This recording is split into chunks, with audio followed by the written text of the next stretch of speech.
কর্মব্যস্ততার মাঝে মনটাকে একটু হালকা করার জন্য আমরা আজকে বেরিয়ে পড়েছি মহারাজ জমিদার বাড়ি দেখার জন্য। সঙ্গেই থাকুন। সামান্য কিছু গাইডলাইন রয়েছে। এটি ঢাকা টাঙ্গাইল মহাসড়কের ধল্লা নামক বাস স্ট্যান্ড।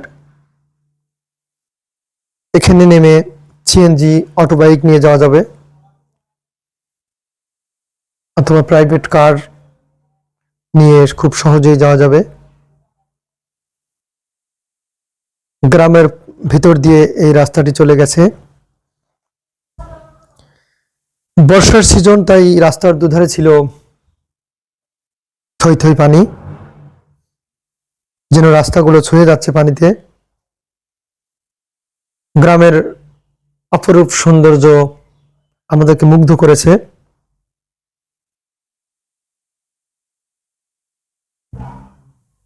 সত্যি অসাধারণ। এখানে গাড়ি পার্কিং এর ব্যবস্থা রয়েছে। অত্যন্ত সুন্দর সিকিউরিটির ব্যবস্থা রয়েছে। এটি যেহেতু পুলিশ ট্রেনিং সেন্টার হিসেবে বর্তমানে ব্যবহৃত হচ্ছে, এখানে পুলিশ ভাইরা ট্রেনিং করছেন। এই পাশে রয়েছে প্যারেড ময়দান, তারা এখানে প্রশিক্ষণের কাজগুলো করে থাকেন। এবং এক পাশে রয়েছে বাস এবং প্রাইভেট কারের পার্কিং এর ব্যবস্থা, অপর পাশে মোটরসাইকেল রাখার ব্যবস্থা।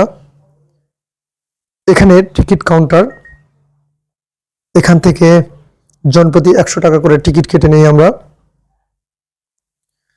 প্রথমে ঢুকতেই রয়েছে বিশাখা সাগর নামে একটি অনেক বড় দিঘি, এবং মূল ফটকের ভিতরে ঢুকতেই ভিতরে রয়েছে পুলিশ ট্রেনিং এর ব্যবস্থা।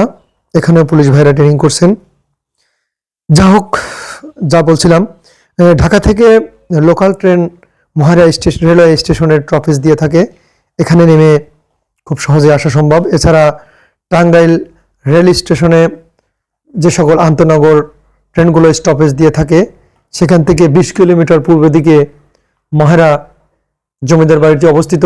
এটি টাঙ্গাইল জেলার মির্জাপুর উপজেলার মহারা গ্রামে অবস্থিত।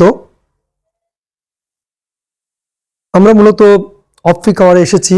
এই সময় তেমন একটা পর্যটক এখানে ঘুরতে আসেন না।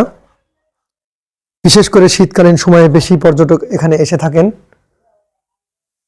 এবং এদিক দিয়ে ফুলের সমারোহে ভরে ওঠে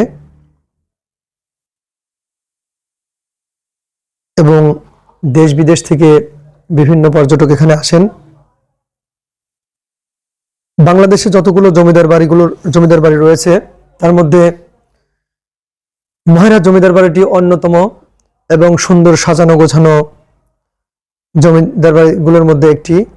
এটি আমার কাছে তাই মনে হয়েছে। এবং এটি দেখতে পাচ্ছেন, এটি মিউজিয়াম।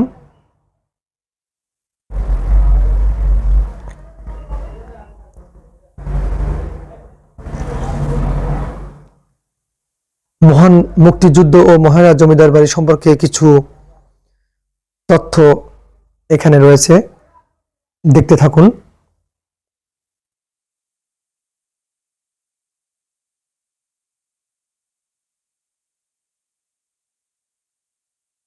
অনেক সুন্দর সাজানো গোছানো একটি জমিদার বাড়ি এবং সুন্দর মনোরম দৃশ্য, প্রাকৃতিক পরিবেশ।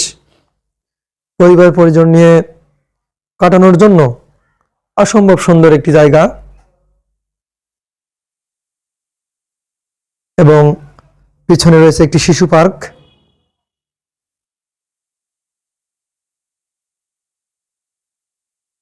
এবং রান্না করে খাওয়ার জন্য ব্যবস্থা রয়েছে।